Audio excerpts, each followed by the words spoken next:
अस्सलाम वालेकुम नाजरीन, प्रोग्राम इन फोकस में खुश आमदीद। मैं हूं जवाद अहमद सिद्दीकी। नाजरीन, गुज़श्ता 4 माह के ज़ायद अरसे से पाकिस्तान में पनामा मामले के ऊपर एक सियासी और कानूनी जंग जारी है।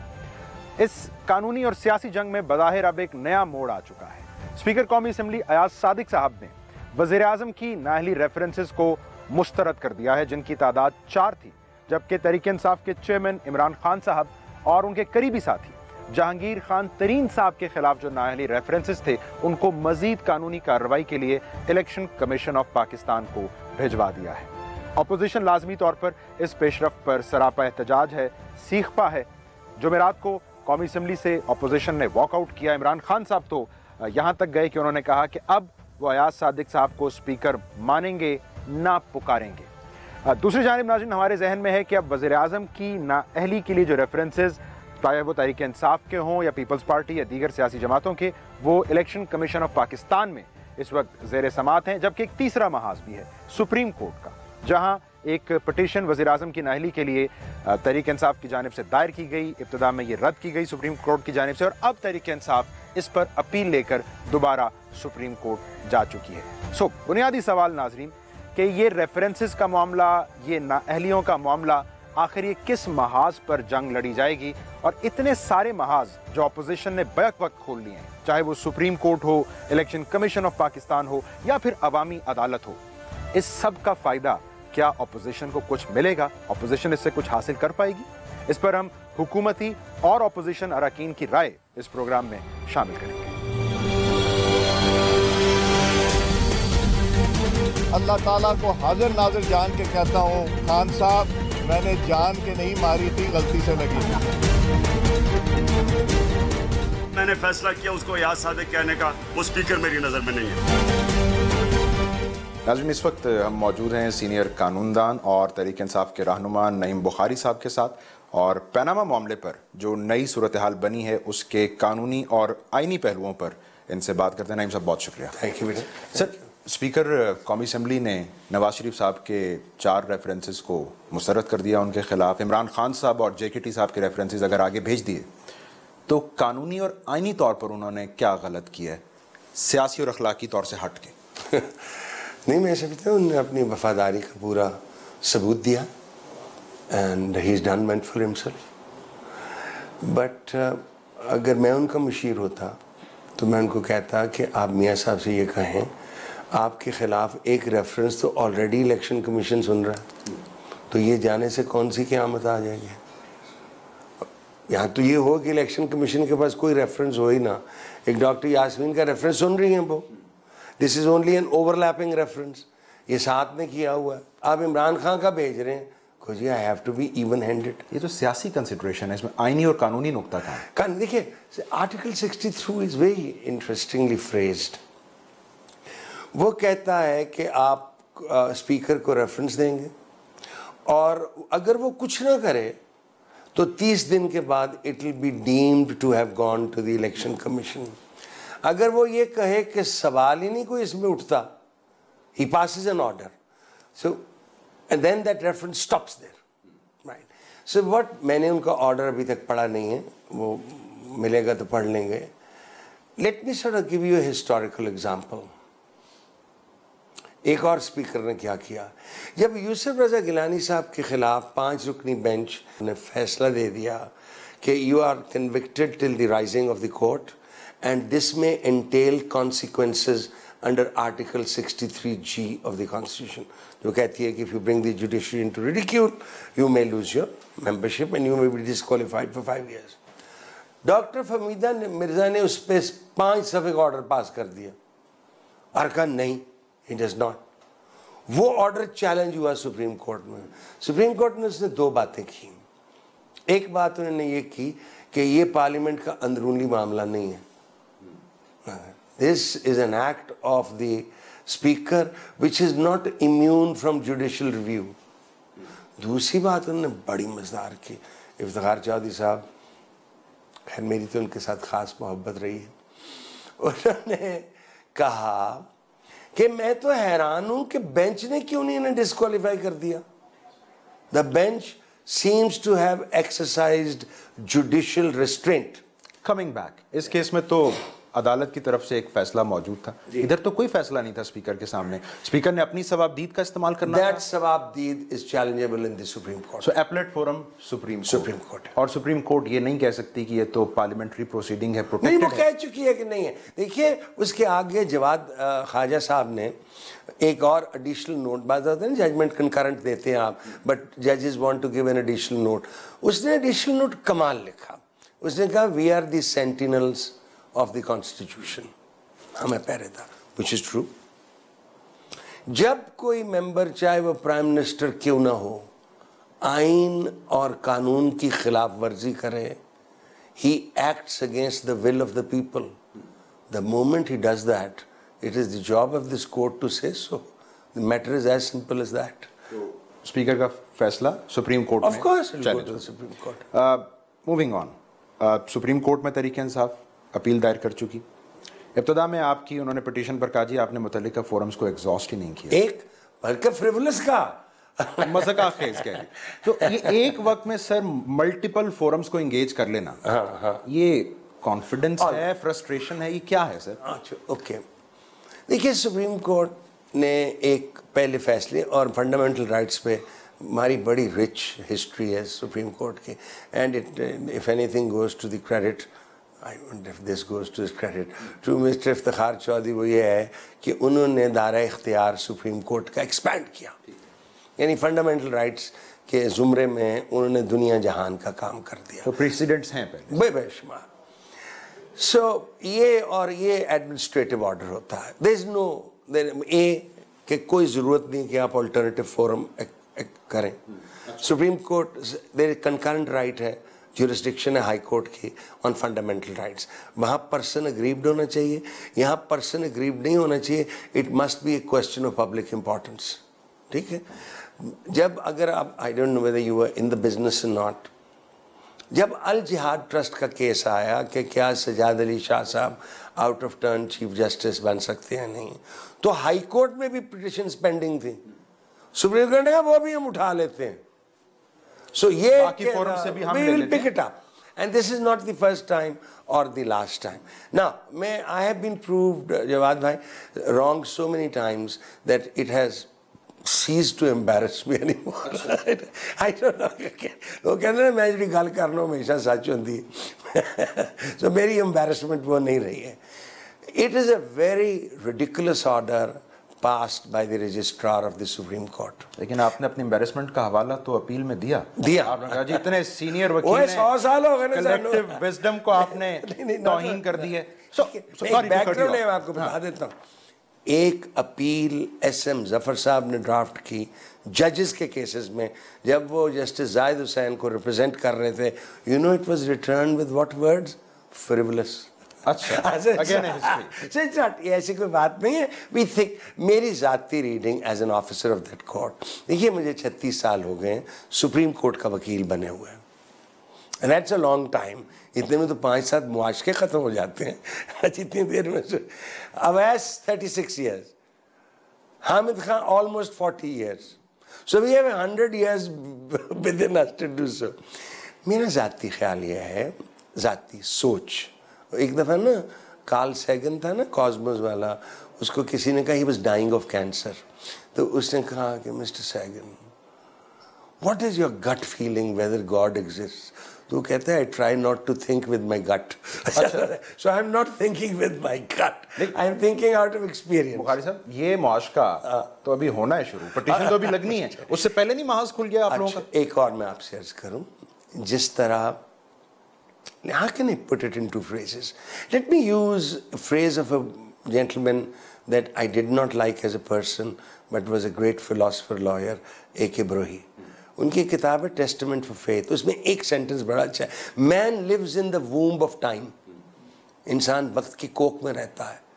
सुप्रीम कोर्ट वक्त की कोख में नहीं है।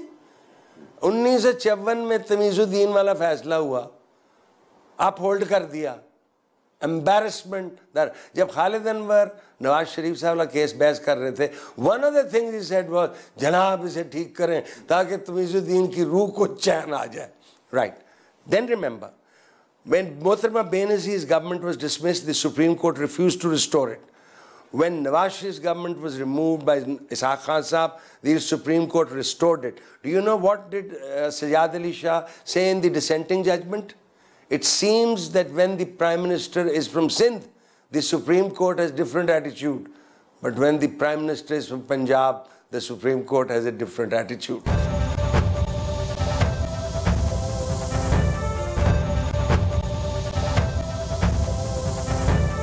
एक ज़माना ये था कि आसमा जगीर कहती थी ये 17 जज नहीं 17 माइयाँ बैठी हुई हैं, हर जज एक ही बात सोच रहा है. Don't you have a different mind? Why is it that the American Supreme Court gives judgment 5-4, 6-3? Maybe you say, कौन है? Who is the person who's going? यहाँ हर बंदा एक ही सोच रहा है. So when there is dissent, it's a wonderful thing.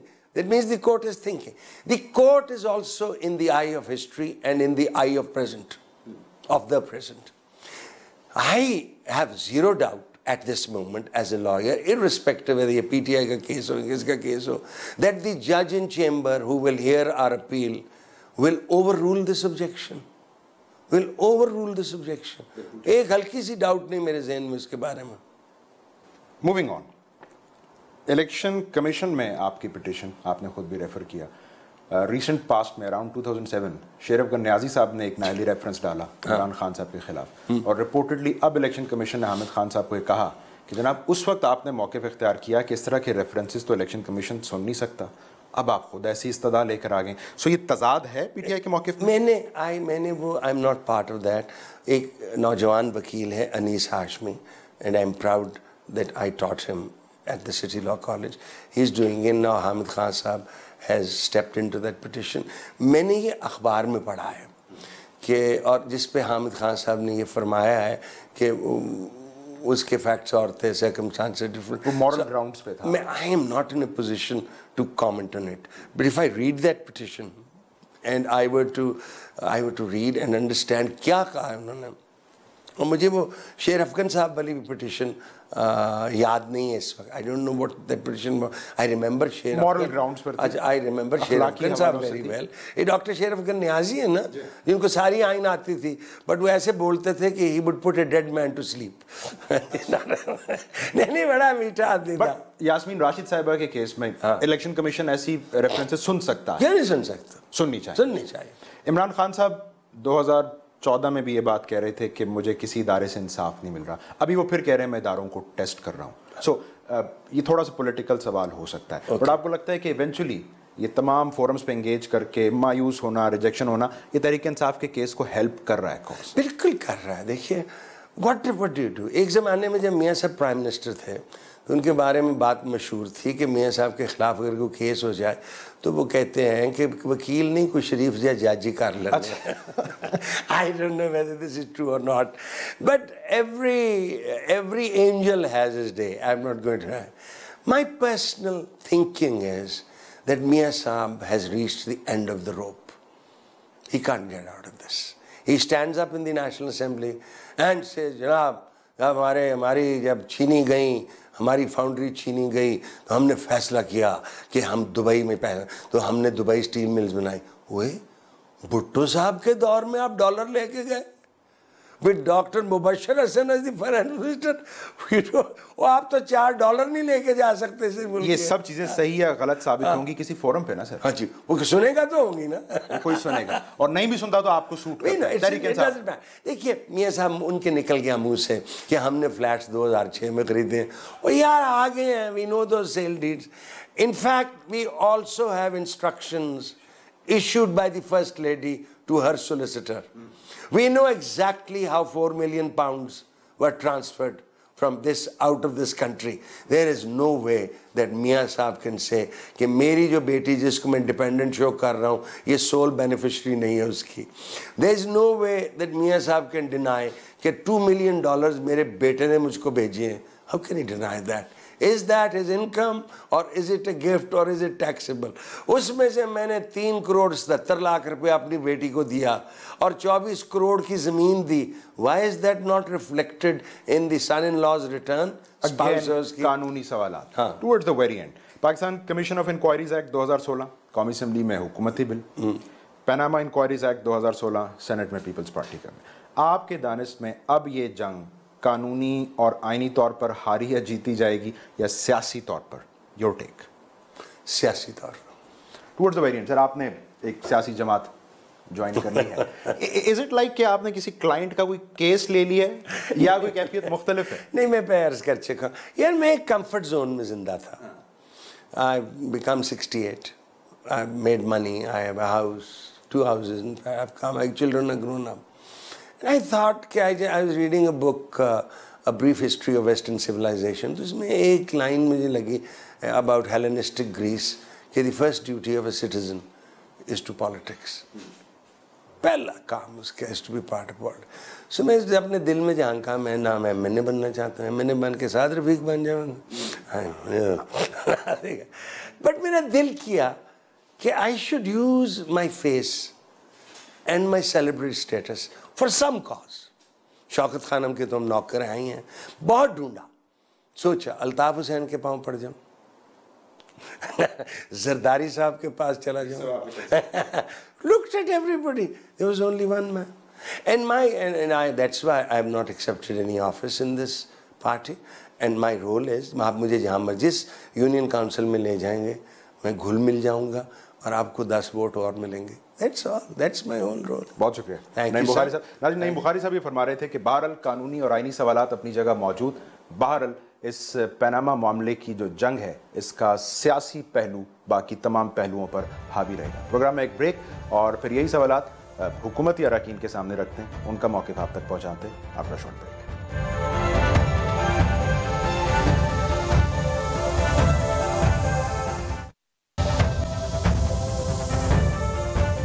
Welcome back नाजरीन। Break से पहले आप तहरीक इंसाफ के रहनुमा नईम बुखारी साहब से हमारी गुफ्तगू सुन रहे थे। वो बुनियादी तौर पर ये फरमा रहे थे कि उनकी दानिश में इस पनामा मामले का सियासी हल ही निकलेगा, आइनी और कानूनी हल शायद इसका मौजूद नहीं है।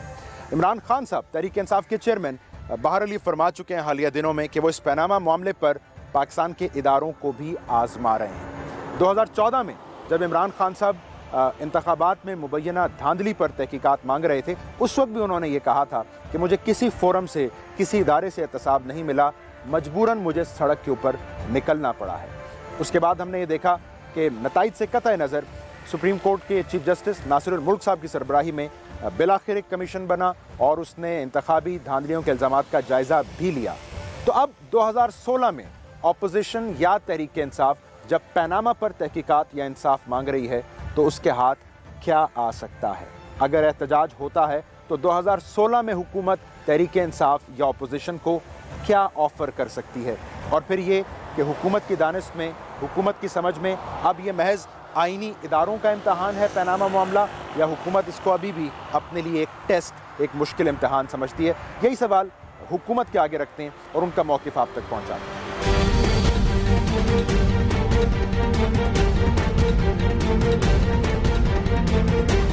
इसमें हम कोई इम्तियाज नहीं बरतना चाहते। खुदा के लिए इस जमहूरियत को जो शदीद किस्म का धचका लगने का खदशा है वो नवाज शरीफ की जाती जिद है, अना है। एक सियासतदान पिंडी का है, पता है ना, तोता फाल निकालता है और इसी तरह से ये फाल निकालते हैं। नवाज शरीफ साहब का नाम नहीं है तो ये आइन से भी तजावज़ करने के लिए तैयार है कि किसी तरह उनको लपेट में ले आए, लेकिन और कोई ना आ सके। नाज़रीन, इस वक्त हम मौजूद हैं मुस्लिम लीग नून के सीनियर रहनुमा सेनेटर मुशाहिदुल्लाह खान साहब के साथ, जिनसे पनामा मामले पर हुकूमती मौक़िफ़ जानते हैं। सेनेटर साहब, पहले ही एक महाज खुला हुआ था, क्यों स्पीकर साहब ने वज़ीर आज़म के ख़िलाफ़ रेफरेंसेस रोक दिए और इमरान खान साहब जहांगीर खान तरीन साहब का रेफरेंस आगे भेज दिया, एक नया महाज खोली? कोई कमी है आप लोगों को महाजों की? जी बिस्मिल्लाहिर्रहमानिर्रहीम। देखें, बात यह है कि ये महाज जो हैं ये हमने नहीं खोले, अपोजिशन ने खोले हैं, जो कि उनका हक़ इसलिए है कि वो अपोजिशन कर रहे हैं और उन्हें टाइम गुजारना है 2018 तक, तो कुछ ना कुछ उन्हें करना है, तो लिहाजा ये अगर वो करते हैं तो कोई ऐसा गलत भी नहीं करते।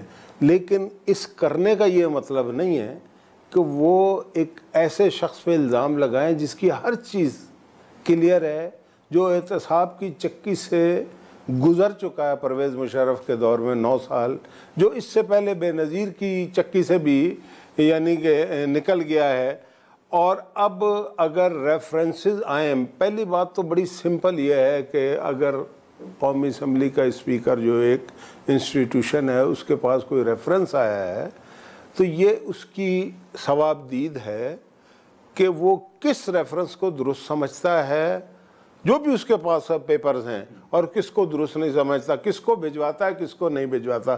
फैसला तो इलेक्शन कमीशन ने करना है। और जानिबदारी में कुछ तो फर्क होगा। नहीं, सवाबदीद उस वक्त होती है जब वो ये देखता है दलाइल या वो डॉक्यूमेंट्स देखता है।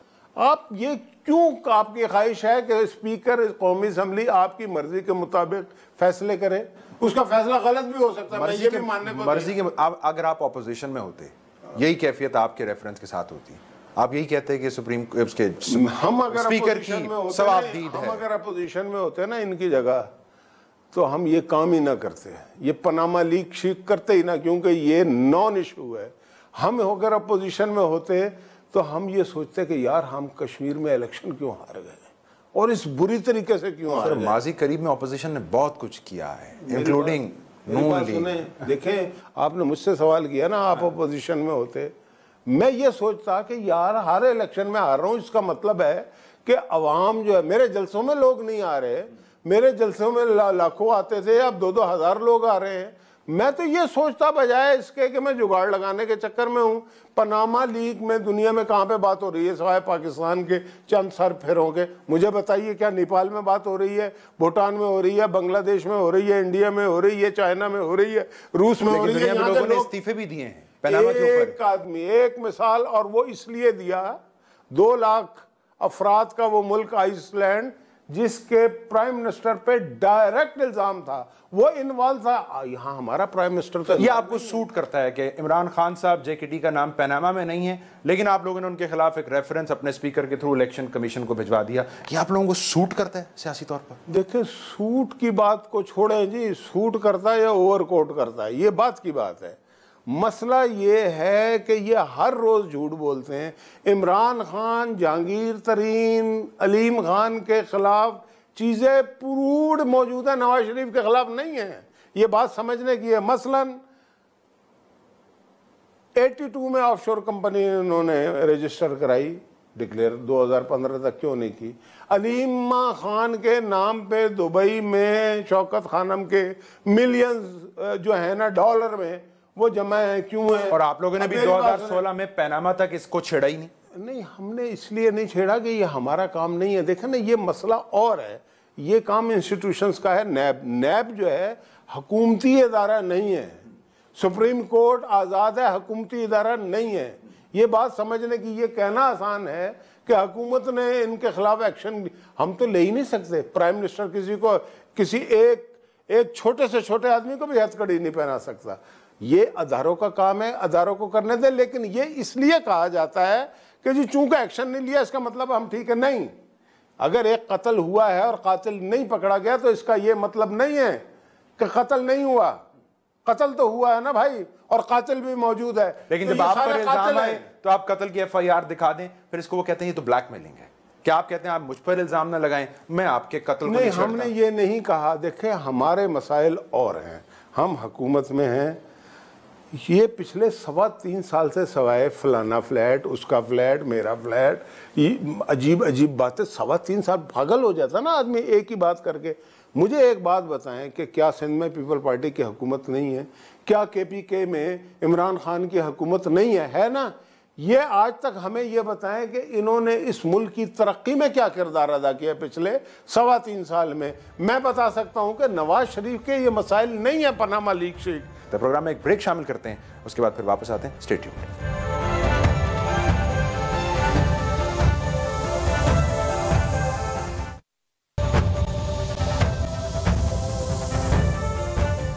नाज़रीन, इस वक्त हम मौजूद हैं मुस्लिम लीग नून के सीनियर रहनुमा सेनेटर मुशाहिदुल्लाह खान साहब के साथ। ये बड़ा आम सवाल सब जानना चाहते हैं, इतने अगर रिकॉर्ड क्लियर हैं तो एहतसाब तो फिर कोई भी करे और जिस मर्जी पैमाने पर करे, आपको तो खुले दिल के साथ चले जाना चाहिए कि कर लें जी। मेरे भाई, प्राइम मिनिस्टर नवाज शरीफ ने जिस दिन पनामा लीक हुई, हालांकि उन्होंने खुद ये कहा था कि ऑफशोर कंपनी होना कोई नाजायज़ बात नहीं, इसके बावजूद इनके शोर पे ना, इनके शोर पे उन्होंने कहा जी मैं, मेरा पूरा ख़ानदान एहतसाब के लिए तैयार है और सुप्रीम कोर्ट को लेटर लिखा है। वो तो नहीं माना ना उन्होंने। नहीं, मेरी बात तो सुने ना, इस इंटेंशंस तो देखे ना।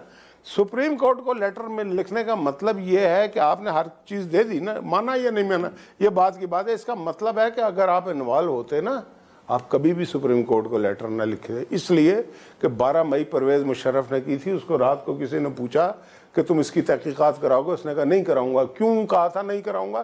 कि वो मुलव्विस था। सर इंटेंशंस अहम है तो सुप्रीम कोर्ट का जवाब भी अहम है। अच्छा, वो कह रहे हैं आप जो खत लिख रहे हैं तो टुथलेस कार्रवाई। आगे सुन लेना, सुप्रीम कोर्ट ने मना कर दिया ना। हमने TOR का कानून जो है वो बना के कौमी असम्बली में जमा करा दिया है।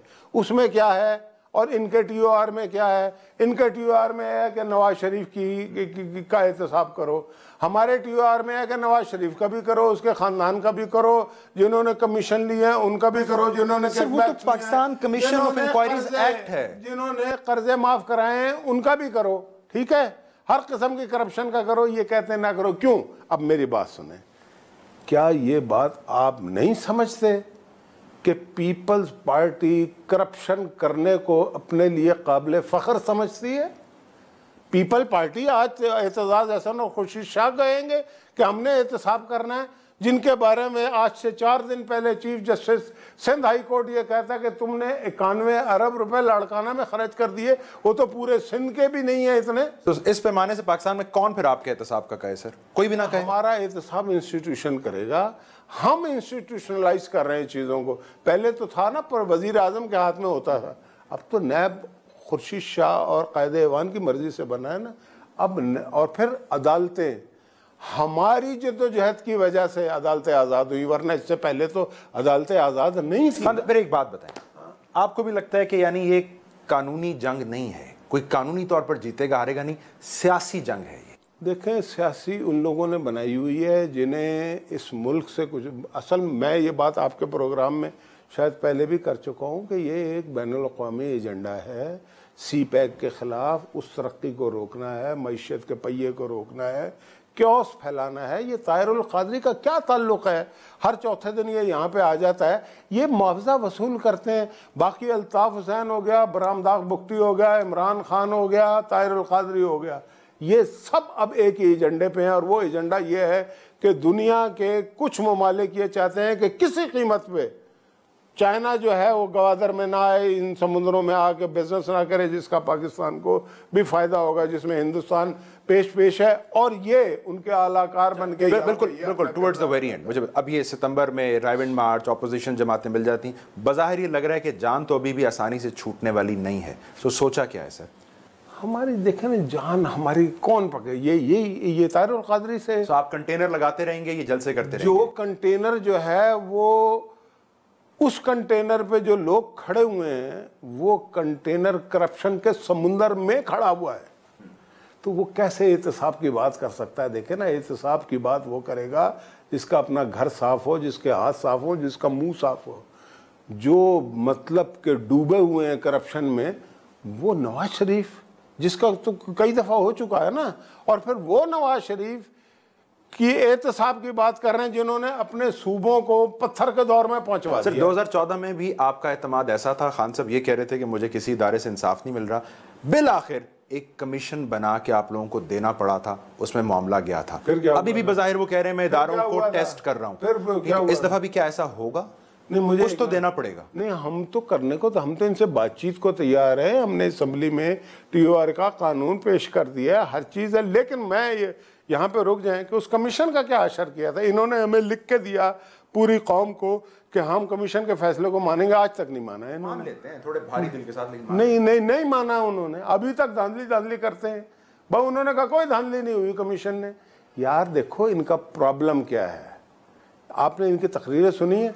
मैं आऊँगा नहीं, फलाना जेल में होगा, फलाना जेल में होगा वजीर आजम। अब वजीर आजम तो इसे जेल में डाल सकता है ना, वो नहीं कह रहा। जो कुछ भी नहीं कर सकता 25-30 सीटों के साथ, वो कई हजार लोगों को कह चुका है। अब वो ये चाहते हैं कि नवाज शरीफ, उन्हें ख्वाब आते हैं ना, चेप पिद्दी का शोर हो, ये चाहते हैं कि नवाज शरीफ इनके सामने पेश हो जाए और ये फैसले करें। ताहिरुल क़ादरी नहीं दुआ जा रहा है, ये कर दिया जाए वो कर दिया जाए। यार को खुदा का नाम लो, इस मुल्क को मजाक मत बनाओ। ये मुल्क बड़ी तेज़ी से आगे चल रहा है। नवाज शरीफ ने पिछले 3 साल में इस मुल्क के बहुत सारे मसाइल हल करा दिए हैं। इस मुल्क की मईशत तेज़ी से चल रही है, रिजर्व बढ़ रहे हैं, स्टॉक एक्सचेंज बढ़ रहा है, टैक्स टू जीडीपी रेशो ठीक हो रहा है। आप ये देखिए कि 1900 अरब पिछले साल इकट्ठा हुआ था, इस दफ़ा 3200 अरब इकट्ठा करके दिया है। ये हिस्ट्री है यार, ये अच्छी बात नहीं है। आपका बुनियादी नुक्ता कि ये आपके इक्तिसादी एजेंडे के रास्ते में सिर्फ रुकावट खड़ी की जा रही है। पाकिस्तान के, हमारा कौन सा है? बहुत शुक्रिया।